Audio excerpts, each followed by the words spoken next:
वो होता है जो उस कंपनी का ना एक वन स्टॉप सॉल्यूशन बन पाता है कि कुछ भी हो जाए, कुछ भी दिक्कत हो, आपसे फर्स्ट सजेशन लिया जाता है।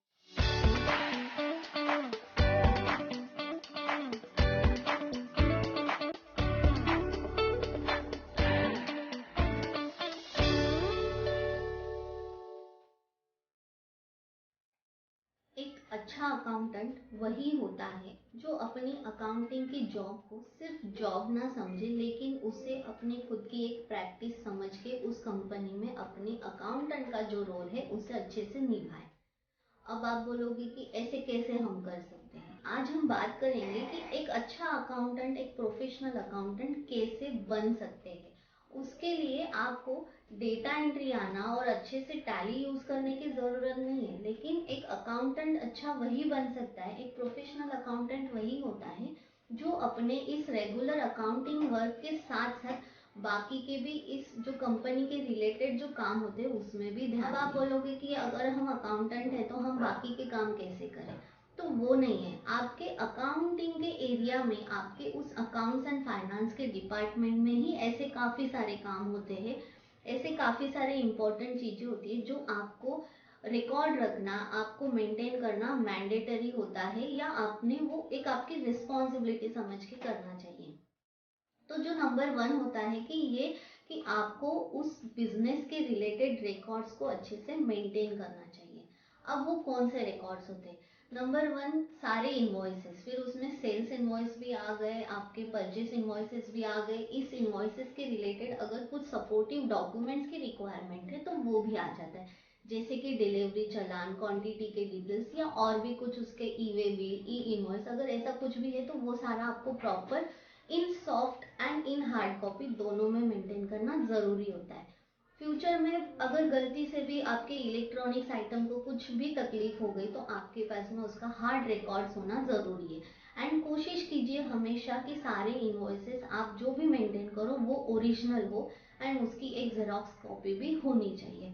नंबर टू जो होता है कि आज तक जितने भी कंपनी में टैक्स का पेमेंट हुआ है तो पेड टैक्स चालान जो होते हैं उसकी आपको एक कॉपी मेंटेन करना है, उसका एक फाइलिंग करना है year wise, quarter wise, and उसका सॉफ्ट कॉपी भी आप रखिए। नंबर थ्री कि जब जब टैक्स पेमेंट होता है या अगर टैक्स पेमेंट नहीं भी हुआ हो तो हर महीने की, जैसे आज के डेट में जीएसटी है तो हर महीने की जीएसटी वर्किंग्स का आपके पास में रिकॉर्ड होना जरूरी है। ये नहीं कि अगर कोई प्रोफेशनल कर रहा है तो आपके पास में उसका बैकअप नहीं है, आपके पास भी एवरी मंथ का GST working, income tax working होना जरूरी है, टीडीएस वर्किंग होना जरूरी है। उसकी आप hard copy and soft copy दोनों मेंटेन कर सकते हो।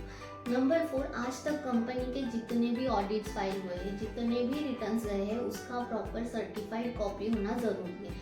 बिकॉज कभी भी फ्यूचर में अगर उस बिजनेस के जो ओनर है या जो डायरेक्टर्स है वो अगर लोन अप्लाई कर रहे हैं तो उन्हें ये सारी चीज़ें लगती है, फिनेंशियल स्टेटमेंट लगते हैं, तो उस टाइम पे अरेंज करना उससे ज़्यादा बेटर होगा कि वो काम जब हुआ है उसी टाइम आप उसको मेंटेन कर लो। तो हमेशा याद रखिए जब भी आपका ऑडिट फाइल हो जाए या रिटर्न्स फाइल हो जाए उसके बाद अपने प्रोफेशनल से इस सारी कॉपीज को लेना ज़रूरी होता है। इसके साथ साथ आप उस कंपनी के जो ओनर है या डायरेक्टर्स है उनका केवाईसी भी मेंटेन, ताकि फ्यूचर में जब भी आपको ये सारे केवाईसी डिटेल्स अगर ओनर को देना है तो वो आपके पास में रेडी होना चाहिए। ये नहीं कि उस टाइम आप जाके ओनर से ले रहे हो एंड फिर आपका जो इम्प्रेशन होगा वो अच्छा नहीं दिखता है। तो इसीलिए डे वन से कोशिश कीजिए, भले ही आप आज उस कंपनी में एज अकाउंटेंट लगे हो, ये सारा प्रीवियस डेटा होगा, लेकिन आप ये मत सोचिए कि वो आप कैसे करो। आप धीरे धीरे आपके जो डेली के रूटीन काम है उसमें से थोड़ा सा समय निकाल के ये सारे मेंटेन कीजिए। एंड ये मेंटेन करना क्यों ज़रूरी है, इसकी इंफॉर्मेशन वहाँ के ओनर या सीनियर को दीजिए कि ये फ्यूचर के लिए प्रोविजन है। आप उस कंपनी में रहो या ना रहो, लेकिन ये आज आप हो तो ये आपकी जिम्मेदारी है कि मुझे इस कंपनी का जो काम दिया है उसको मैं अच्छे से करूँ। इससे डेफिनेटली आपकी इमेज तो बहुत अच्छी होगी ही, बट आपके अंदर as a individual, as a accountant एक डिसिप्लिन का सेंस आना स्टार्ट होगा, एक प्रोफेशनलिज्म आएगा जिसका इनडायरेक्टली आज नहीं तो कल आपको बेनिफिट ही होने वाला है। नंबर 5, उस कंपनी के सारे बैंक स्टेटमेंट्स, फिर चाहे वो सेविंग हो, करंट हो, बैंक के लोन हो, सारे स्टेटमेंट को अपने रिकॉर्ड्स में रखना स्टार्ट कीजिए। आप मंथली डाउनलोड करते हो, सॉफ्ट कॉपी मेंटेन करते हो, उसका हार्ड कॉपी भी रखिए इफ़ पॉसिबल। अगर बहुत लेंदी है तो नहीं रखोगे चलेगा, बट उसका सॉफ्ट कॉपी मंथ वाइज रखना स्टार्ट कीजिए। इससे क्या होता है, फ्यूचर में अगेन कभी भी अगर आपको स्टेटमेंट देना हो तो आपके पास में वो रेडी रहेगा। जहां आपका 1 घंटा जाने वाला है वहां आपका ये 10 मिनट्स में काम हो सकता है। तो अपने अकाउंटिंग करियर को सिर्फ डेटा एंट्री एंड अकाउंटिंग करने तक सीमित मत रखिए। उसमें आपको ये तो आपका एक काम होता ही है कि जो आपको डेली करना ही है, बट इसके अलावा ये सारे भी काम होते हैं जो आपकी जिम्मेदारी है, जो एक अच्छा अकाउंटेंट ही सिर्फ कर पाता है। 100 में से बहुत रेयर होगा कि सारे अकाउंटेंट ये करते हैं एंड उन्हें ये पता होता है। तो आई होप कि आपको ये कंटेंट अच्छा लगा हो, एंड अगर आप भी चाहते हो कि मुझे एक अच्छा अकाउंटेंट बनना है, मुझे एक प्रोफेशनल अकाउंटेंट बनना है, तो आज ही इस अच्छे अकाउंटेंट की जर्नी की शुरुआत इस चीज़ को, इस बोलते हैं ना, जो मैंने आपको अभी टेक्निक्स बताई, जो टिप्स बताए, उससे करना स्टार्ट कीजिए। इससे आपकी पर्सनालिटी में 101% बहुत ज़्यादा इम्प्रूवमेंट होगी।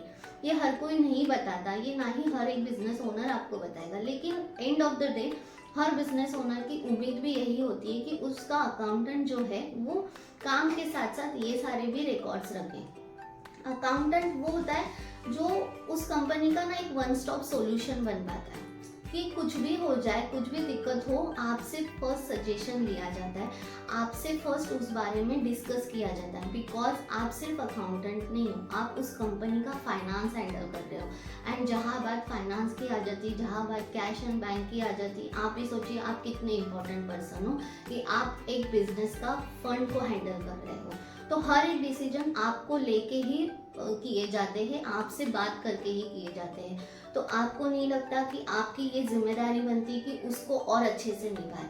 तो इसीलिए आज ही अपने इस अकाउंटिंग करियर में इस चीज़ को स्टार्ट करना स्टार्ट कीजिए। डेफिनेटली आपको बेनिफिट तो होना ही है।